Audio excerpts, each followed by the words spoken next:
In 2011, Philip Green was riding high, owning around 9% of Britain's high street, earning him the nickname the King of the High Street.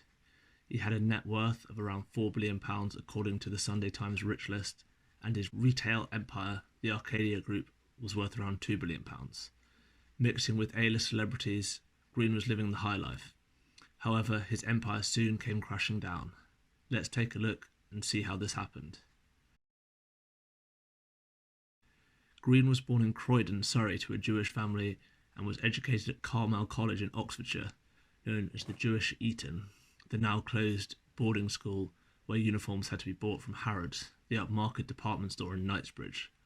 Green was highly competitive and still is to this day, refusing to let his children beat him when playing tennis or table tennis. Green's father died of a heart attack when he was 12 and he was expelled from Carmel at the age of 15. He left school with no qualifications to work for a shoe importer.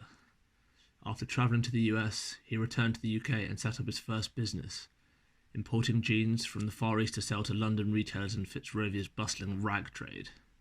Green started the business with a £20,000 loan backed by his family, learning about the supply chain of the business while operating and closing multiple businesses at the same time. In 1979, Green bought the stock of 10 designer label companies who had gone bankrupt. He then had the clothes dry cleaned and wrapped in polythene, bought a shop and sold them to the public. Green's first big purchase was buying a fashion chain, Jean Genie, for £65,000 in 1985. He managed to turn the company around, putting in 12-hour days and selling it a few years later. In 1988, Green became chairman and CEO of Amber Day, the discount retailer. However, after profits fell short in 1992, he was forced to resign. The £1.1 million payoff he received certainly softened the blow. Green received a massive break 10 years later in 1998, managing to buy a stake in sportswear giant Sports Division that was run by veteran Tom Hunter. The company was preparing to float until Dave Whelan, the then owner of Wigan Athletic, offered to buy the company for £290 million, netting Green almost £36 million. This money set up Green to purchase Sears, the company set up by his hero, Charles Claw. Claw was the son of Jewish immigrants who had fled Latvia in the late 19th century. He made money by speculating in property and in 1953 bought out J. Sears & Co. with backing from the Bank of America. He continued his acquisition spree, buying the Savoy Group, that included the Berkeley Hotel and Claridge's, Furness Shipyard, Selfridges and bookmaker William Hill. With backing from the billionaire Barclay brothers and loans of £415 million, Green purchased Sears for £550 million. The company was then stripped, with Green and his investors managing to recoup the initial money used to buy the company. The valuable property portfolio was also sold, netting Green and his backers profits of over £280 million. This was common in the 90s and 2000s as many retailers owned their stores and had sizable portfolios that were very valuable. Riding high on previous buyouts, he then tried to buy Marks & Spencer's in 1999, but he struggled to raise capital. After failing with his bid, Green bought the department store British Home Stores for £200 million in 2000, renaming it BHS. Green and his team increased profits at the company from a loss of £58 million to a pre-tax profit of £94 million 2 years later. Green's cost-saving measures included switching coat hanger suppliers to save £40,000. After only 2 years of ownership, BHS was valued at £1 billion. Rory Godson of the Sunday Times claimed he had made the fastest £1 billion in British history. He went from having a few million to a few billion in a few years after switching from being a small-time trader to a financier who utilised the leveraged buyout, borrowing large amounts of money to buy companies and turn them around. In 2002, after the success of BHS, Green helped his wife Tina to purchase the Arcadia Group, which owned a number of high street chains, including Topshop, Miss Selfridge and Dorothy Perkins. Again, he used a leveraged buyout in a deal that cost £840 million, with Green putting up only £9.2 million. It was a typical venture capital deal, but Green was willing to take the risk. In 2004, Green made a second bid for Marks & Spencer's for £10 billion with backing from investment banks, including Goldman Sachs, who acted as an advisor and source of finance. Green confronted the then M&S CEO Stuart Rhodes outside his office and came very close to sealing a deal for the company. Had Green bought M&S, even greater attention would have been placed on the family's overseas tax arrangements. Green claimed that he moved to Monaco after being mugged near his home in St John's Wood and not for the 0% tax rates that are found in the Monegasque Principality. In late 2005, Green bought the debt for struggling department store Alders from former investment bank Lehman Brothers.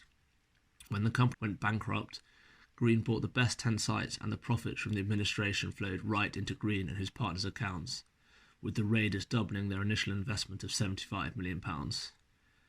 Green opened the Fashion Retail Academy in London in 2006, offering qualifications for 16 to 18-year-olds. Again, there was a profit-making opportunity, with Green's wife Tina owning the college's building that soared in value from £12.5 million to £41.5 million. He was awarded a knighthood by Tony Blair in 2006 for his services to retailing.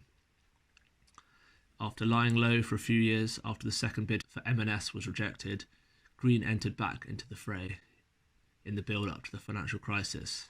He brokered football deals and organised events for Simon Cowell, hoping to build a multi-billion-pound showbiz empire and merchandising company to rival Disney. However, Green's negotiating skills annoyed Cowell and resulted in Green being cut out of a deal arranged with Sony, ending his hopes of a business empire.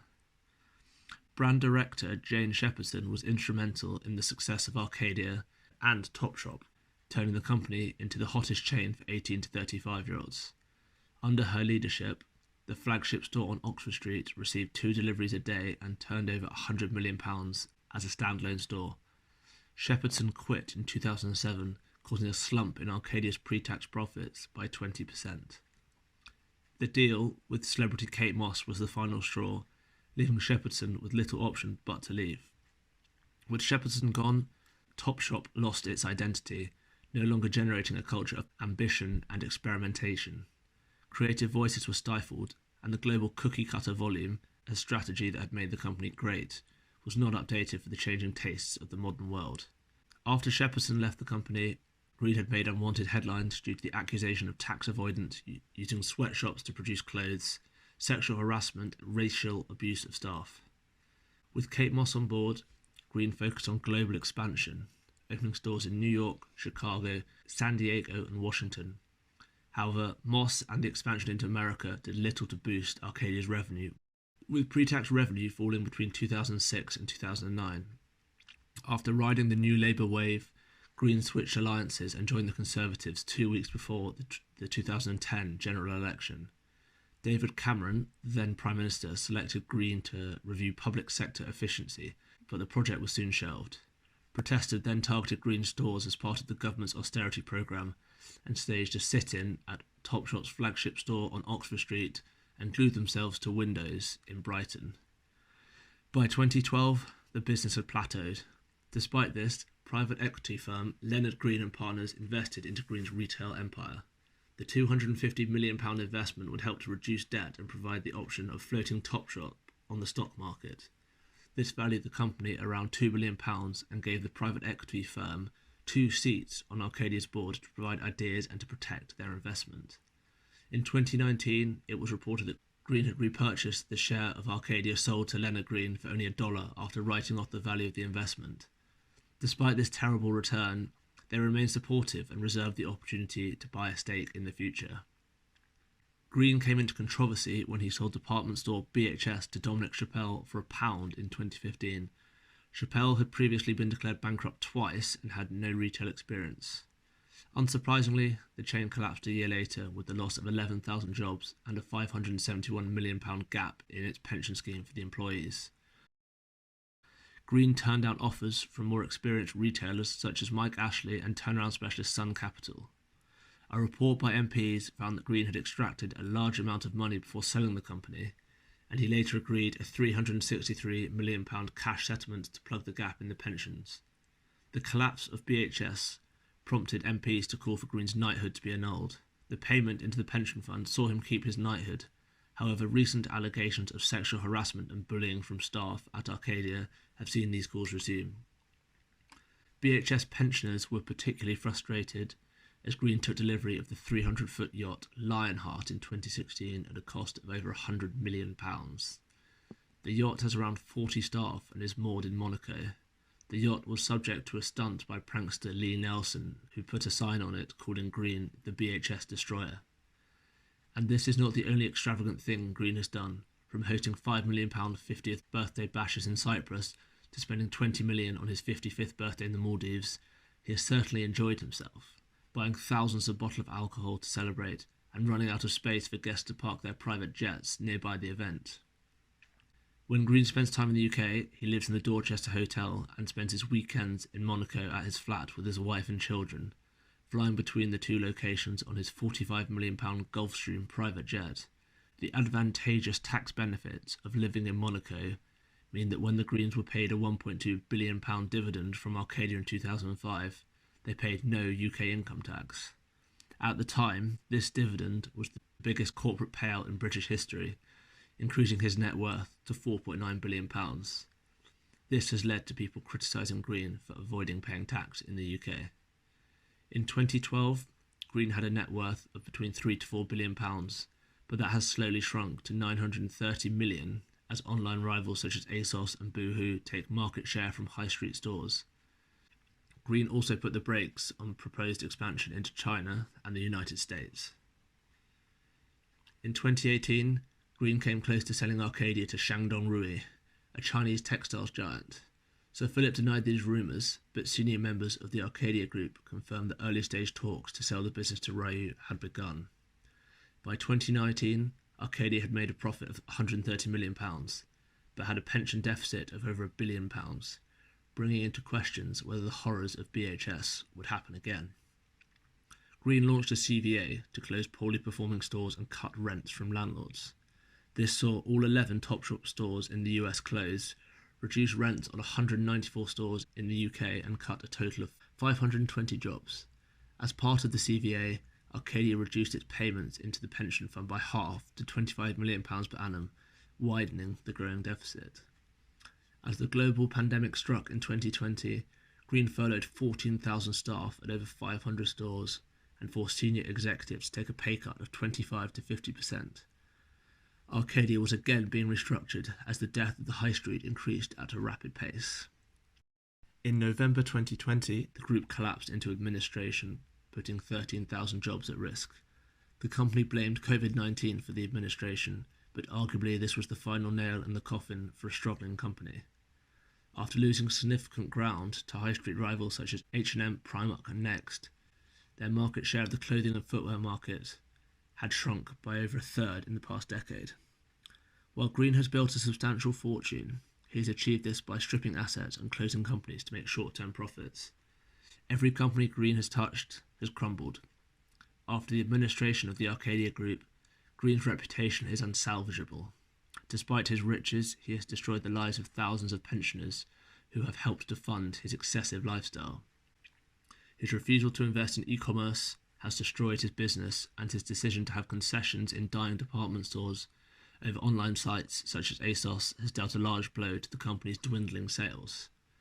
Arcadia failed to adapt to the changing demands of young shoppers, lacking a vision that encompassed sustainable garments and other social commitments.